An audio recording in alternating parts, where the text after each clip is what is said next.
Government is reaching the threshold of borrowing. Statement from Deputy Minister Dr. Prasad Dede. Former Governor Arjuna Mahendran visited the Public Debt Department during the time the controversial Treasury bond auction took place. Evidence provided before the Presidential Commission. 20 persons remanded over the discovery of weapons at the Mount Lavinia Magistrates Court. President's Counsel Prasad Dede takes oaths as the new Chief Justice. Sri Lanka Air Force celebrates its 66th anniversary. Startling revelations on our headlines tonight. All that and more coming up on the bulletin. Hello, good evening and welcome. This is Primetime News on TV1 and Shakti TV. I'm Nadim Majid. And I'm Dasni Athada. Let's start off with a look at tonight's local stories. A seminar titled EU Trade Policy Opportunities for Sri Lanka was held in Colombo last evening. The seminar was organized by the European Chamber of Commerce of Sri Lanka, delegation of the European Union, Colombo to Sri Lanka and the Maldives and the Shippers Academy. The seminar saw the participation of EU Ambassador to Sri Lanka, Tung Lai Mag, Deputy Minister of Foreign Affairs Dr. Harsha De Silva and the CEO of the Shippers Academy Colombo, Rohan Masakorala. Yes, we've had some roadblocks. Yes, we've had some difficulties. Yes, we've had some pitfalls. But that doesn't mean that we are going backwards. We may be going sideways a bit, but those are detours that are necessary that we have to take. Because remember, this is not what it was. This is a different government. We abide by the rules. We follow the law. The problem we have in this country is that we have ignored the tradable sector. I'll give you two examples. Another time we are told, I say, what is happening to the rupee? Look at the damn thing. It was 135, now it is 150. Will it go to 160? Will it go to 170? Questions are asked. Now we have to be honest. I'm not going to stand here and try to pretend that yes, we can keep the rupee at 150 or we can improve or increase the value of the currency to 130 or something like that. Over the years what has happened is that our competitiveness has fallen. Over the years what has happened is our export share of our GDP has fallen. Over the years what has happened is the incentives for people to get into the tradable sector has almost vanished. So we have to rebalance the incentive structure so that you will put your money in the tradable sector. So how long can we continue to defend the rupee by selling the dollars that we borrow? We borrow dollars, we put it in reserves, we take the reserves and sell it in the local market to defend the currency. You can do it as long as you can borrow. But borrowing is also going to have to come to some limit. And those limits are now just there. We can see the limit. It is not something this government did. Right? So we are paying for sins that we actually inherited. We abide by the rules, we follow the laws. Interesting sentiments from the Deputy Minister of Foreign Affairs. Meanwhile, it was revealed at the Presidential Commission of Inquiry to investigate and inquire into the issuance of treasury bonds that former Governor of the Central Bank of Sri Lanka, Arjuna Mahendran, had visited the Public Debt Department on the 27th of February 2015 when the controversial bond issuance was taking place. The information came to light following the evidence provided by Dr. M.Izedem Azim, who served as the additional superintendent of the Public Debt Department during the time period of the impugned Treasury bond auction. The Presidential Commission of Inquiry to investigate and inquire into the issuance of Treasury bonds recorded evidence today as well. Priyantha Navana, Senior Deputy Solicitor General, questioned Dr. M.Izedem Azim, who is the Additional Director of the Statistics Department of the Central Bank of Sri Lanka, in order to obtain evidence relating to the matter. Dr. Azim said before the Commission that former CBSL Governor Arjuna Mahendran had visited the Public Debt Department at 10:45 a.m. on the 27th of February 2015, the day of the impugned Treasury bond auction.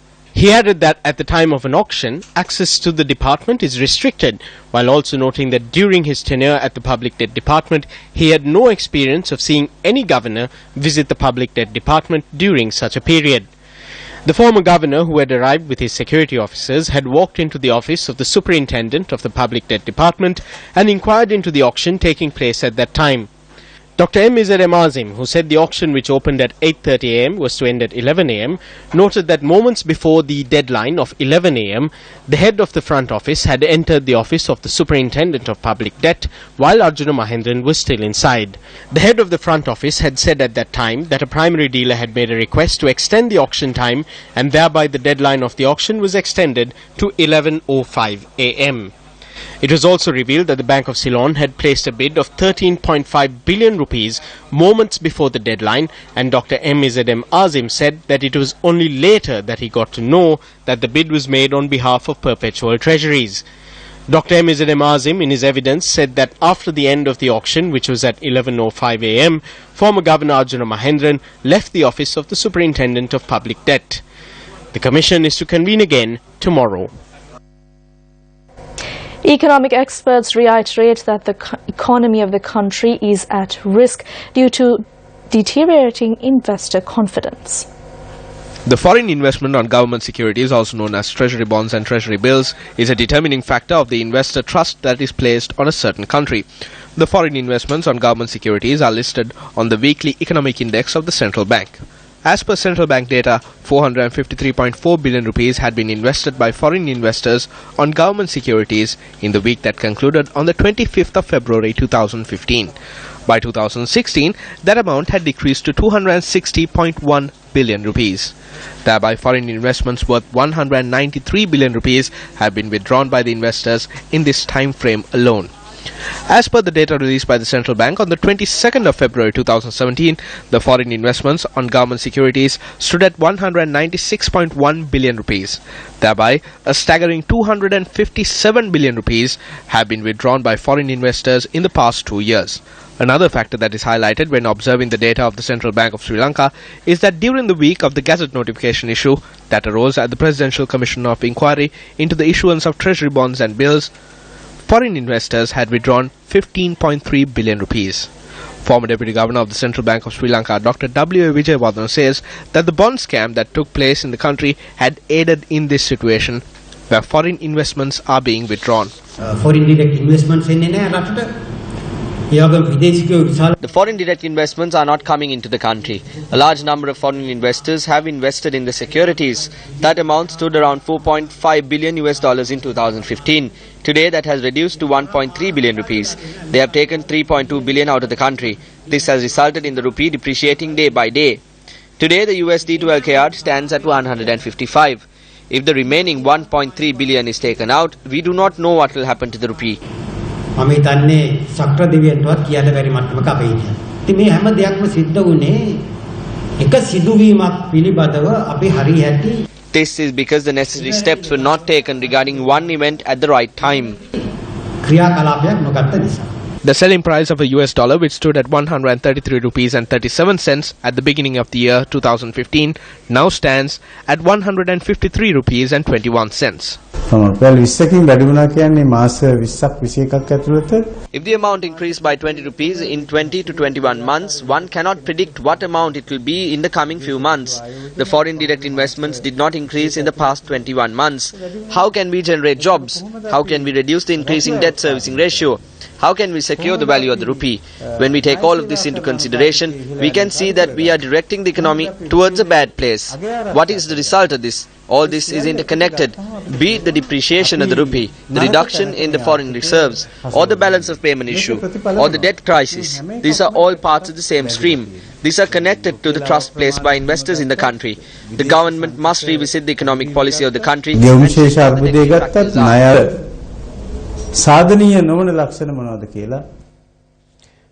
the Janata Vimukti Peramuna, or JVP, had this to say about the current economic situation in the country. The leader has never said that there isn't enough money to govern the country and to do what is required. But Ranil Wickremesinghe has. The government says we do not have money and that there would be enough money even if all the banks are robbed.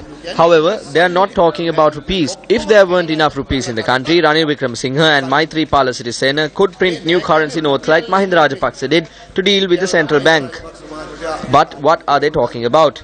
They are talking about dollars. The government says it cannot develop the country as it does not have enough dollars.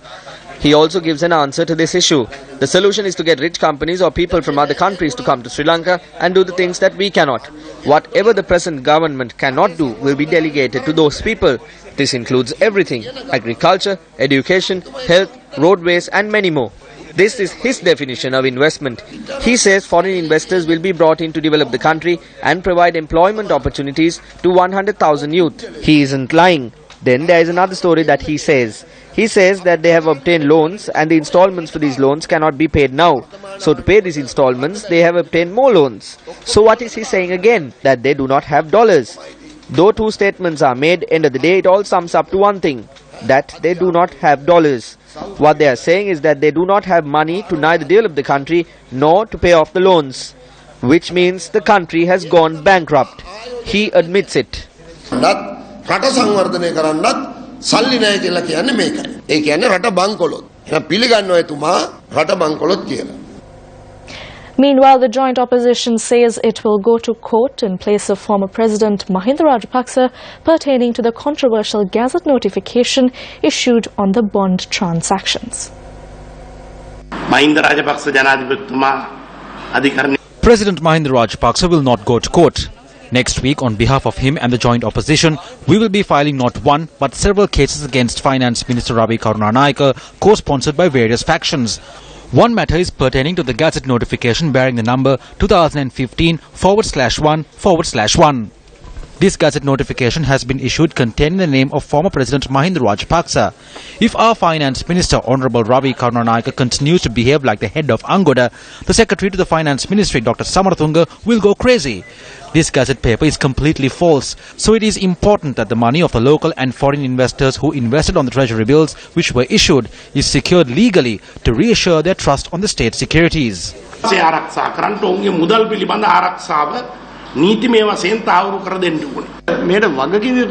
Since the people responsible for this have committed criminal offences, we call for them to be punished under criminal law.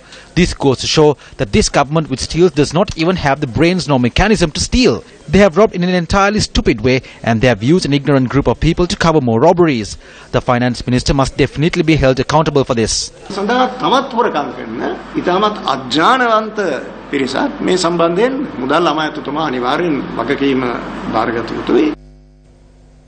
The Executive Committee and the AllIsland Working Committee of the Sri Lanka Freedom Party convened today in Colombo under the auspices of President Maithripala Sirisena.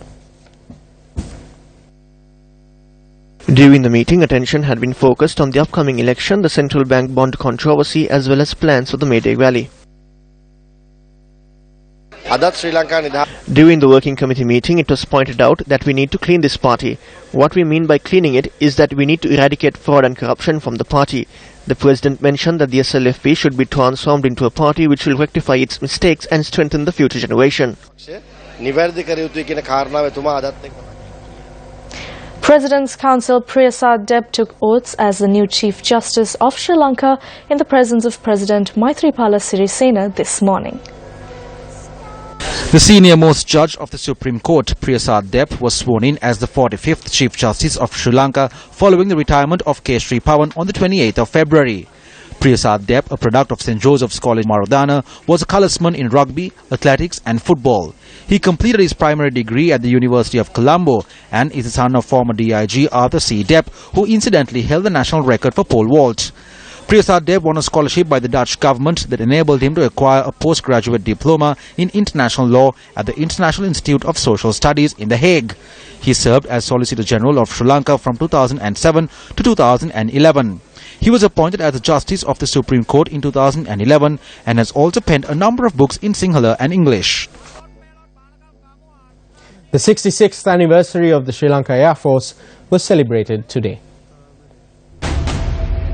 The Sri Lanka Air Force was founded on the 1st of March in 1951 as the Royal Ceylon Air Force, with Air Commodore Graham Clerk Bladen serving as the first commander of the Sri Lanka Air Force.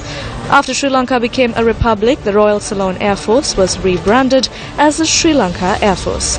The Air Force was equipped with jets since 1959 and saw the inclusion of fighter jets into its fleet in the 90s.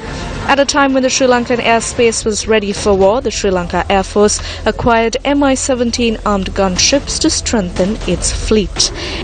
In 1997, Operation Jai Sikurui was launched by the Sri Lanka military, where the Sri Lanka Air Force was successful in carrying out 20 air operations. In 2016, the Sri Lanka Air Force was awarded the National Productivity Award. The Sri Lanka Air Force rendered an insurmountable service for humanitarian operations that took place during the final stages of the war. In addition to protecting the country's airspace, the Sri Lanka Air Force also provided its assistance to rescue persons during natural disasters. Today, it is with pride that the Sri Lanka Air Force celebrates its 66th anniversary. An event titled Air Force Tattoo 2017 will commence from tomorrow and it will end on the 5th. There will be stalls representing all sectors of the Sri Lanka Air Force. You can visit the event and get a better understanding of the Air Force. Our primary objective is to steer the Air Force into the direction of new technology, and we have taken some important decisions on that. With the blessings of the President and the Prime Minister, for the first time in the Sri Lanka Air Force history, we are taking measures to recruit female pilots.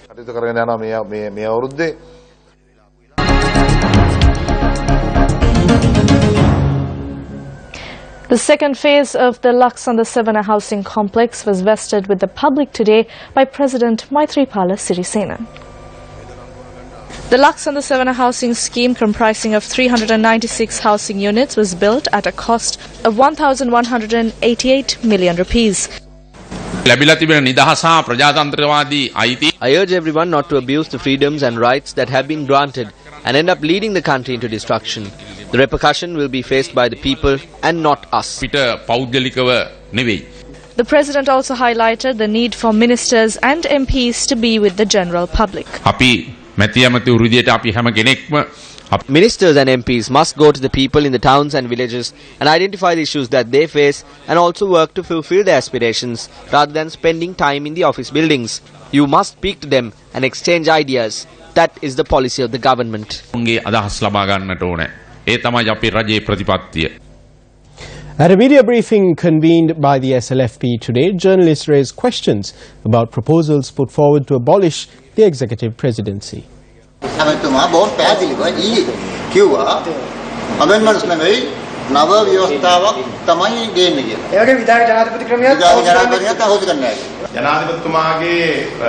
It is clearly mentioned in the election manifesto that amendments will be made in a manner which does not warrant a referendum. This is what will happen. Our statements are based on this. However, if you look at this issue from a broader perspective, you will notice that the Parliament is now a constitutional council. I don't believe that we should rush into making statements in this regard.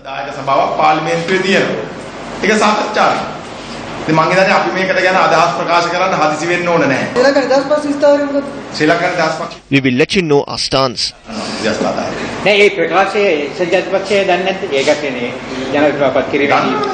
Yes, they do.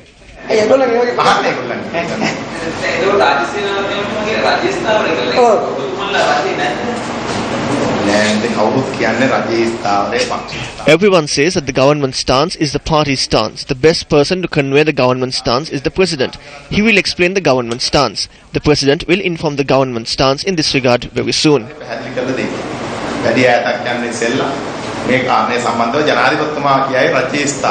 Meanwhile, questions were also raised about the resignation of the National Freedom Front from the SLFP. If anyone wants to resign from the party, inform us separately. If the National Freedom Front wants to resign, make a request. We will then grant permission.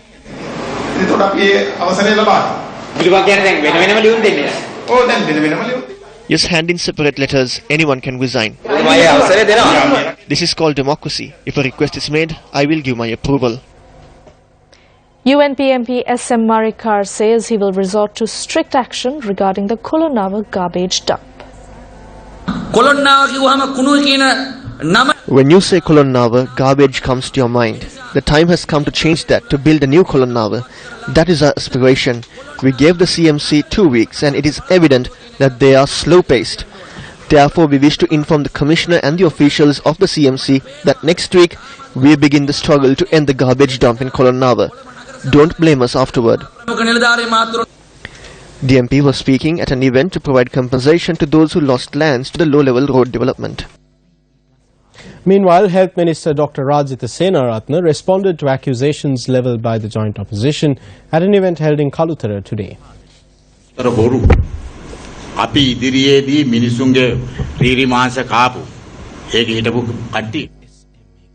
They were seated with us. The wife of such a rogue is now saying that the husband got 1,200 rupees from a finance company. They have properties even in England. They also have dollar accounts in Singapore. So this was done with money received through. The wife says it, not anyone else. This is not done out of the animosity because of the change of government. He is the one who decides on the top 10.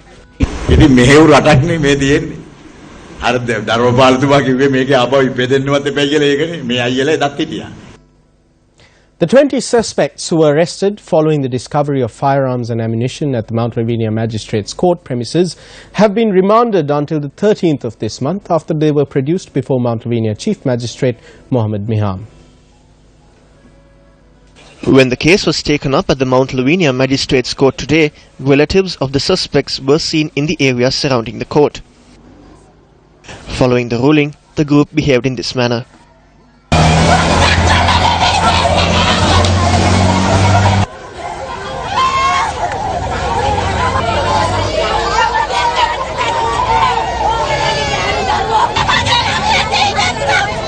Later, police intervened and removed the group of persons from the court premises.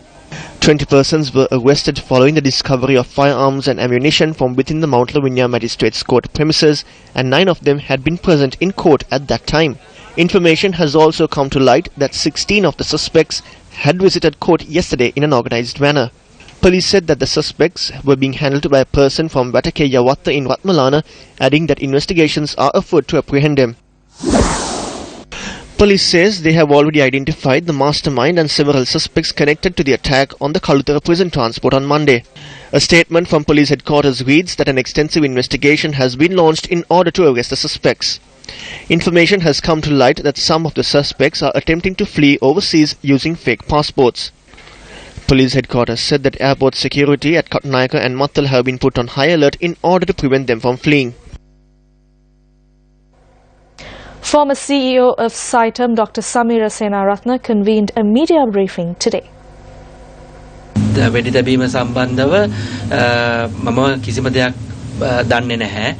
alleged shooter is in police custody. I have no personal relationship with that person. I believe that the police and the detectives will arrest the suspects. I am prepared to assist in the investigations. The reason is because I am innocent and I am not aware of anything. There is an organized conspiracy to intimidate me. This affects SITEM as well. I have decided to temporarily step down from my position as the Chief Executive Officer of SITEM. I obtained my degree from the Russian Government Medical University. I have never failed my examinations. This is my degree. This is one accepted by the entire world and not only the Sri Lanka Medical Council. I am a doctor with an MD qualification. The Sri Lanka Medical Council has accepted me as a doctor. I will not be weakened by the statements of others. Sri Lanka වෛද්‍ය සභාවත් මාව පිළි අරගෙන තියෙනවා වෛද්‍යවරයෙක් විදියට.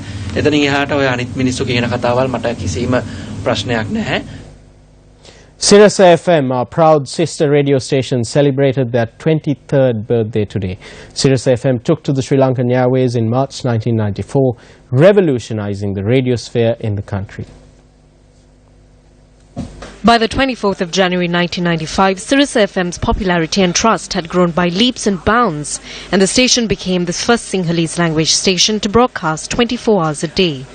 A celebratory event was organised at the MTV MBC studio complex in Depanama today to celebrate the 23rd birthday of Sirius FM. Members of the senior management of the Capital Maharaja Organisation Limited were present at the occasion. A Buddha Madra or shrine to the Lord Buddha was unveiled at the premises in line with the celebrations. Creativity will be the challenge in the future, so on the 23rd anniversary of Sirius FM, I call on the younger generation to step up and take over the microphone. I have a group of talented young announcers with me. As long as they are there, we will not allow creativity to fade away from Pannipitiya. We hope to bring about the next big revolution once again from Pannipitiya.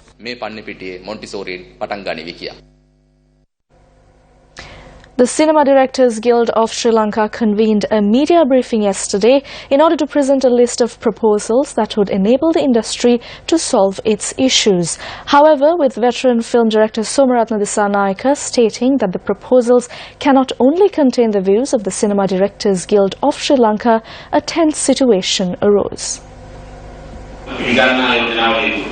This is not a set of proposals that will be accepted by everyone, but it is fair that a set of proposals is presented. If it is in industry, it belongs to the producers. Will there be an industry or an art without the producer? It is with disappointment that I say that the only reason that we cannot uplift the cinema in this country is solely because of these divisions.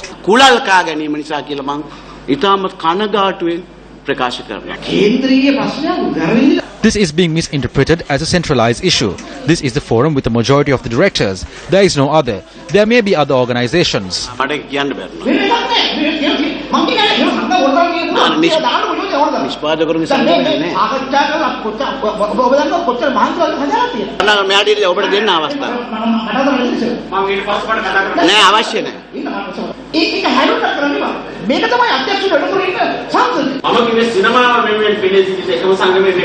I said that this is not the only organization that represents the industry. I did not say that this is the organization of the directors.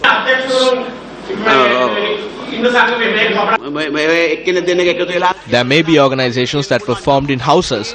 There is no such thing as the Producers Guild of Sri Lanka. Producers Guild of Sri Lanka. Producers Sri Lanka. Producers Guild of Sri Lanka කියලා එකක් නැහැ. Producers Guild of Sri Lanka කියලා එකක් නැහැ. Can't there be organizations that you are not aware of? Short-term and long-term proposals prepared by the Cinema Directors Guild of Sri Lanka was presented yesterday, and it was proposed to establish a regulatory board comprising of 9 independent members to enforce the proposals. I believe that such a grading does not take place anywhere else in the world. The cinema lives based on the needs of the persons who screen the films and the viewers. I do not believe there is a grading system for movies by a separate authority or a group of persons. I have a personal issue over this. If the proposals are one that would create an industry that would favor the investors, then we would support it.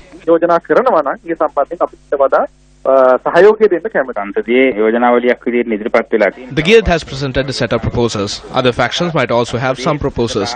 Personally, I do not agree with the proposals presented by the guild. It needs to be discussed, and thereafter a final set of proposals must be presented.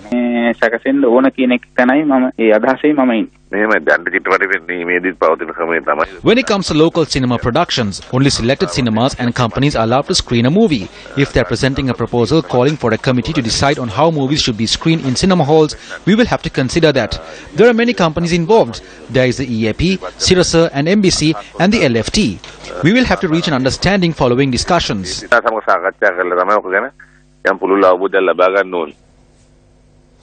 A seminar on the severe storm warning services for Sri Lanka project was held at the Department of Meteorology today.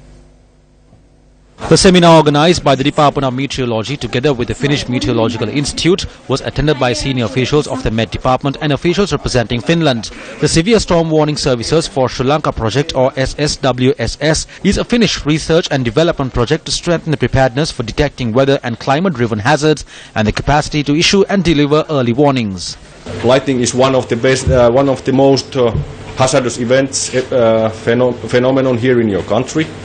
And besides lightning, thunderstorms, of course, they cause other phenomena as well. Heavy rainfall and related landslides, for example, heavy wind gusts, which are hazardous events for the aviation sectors, and so on.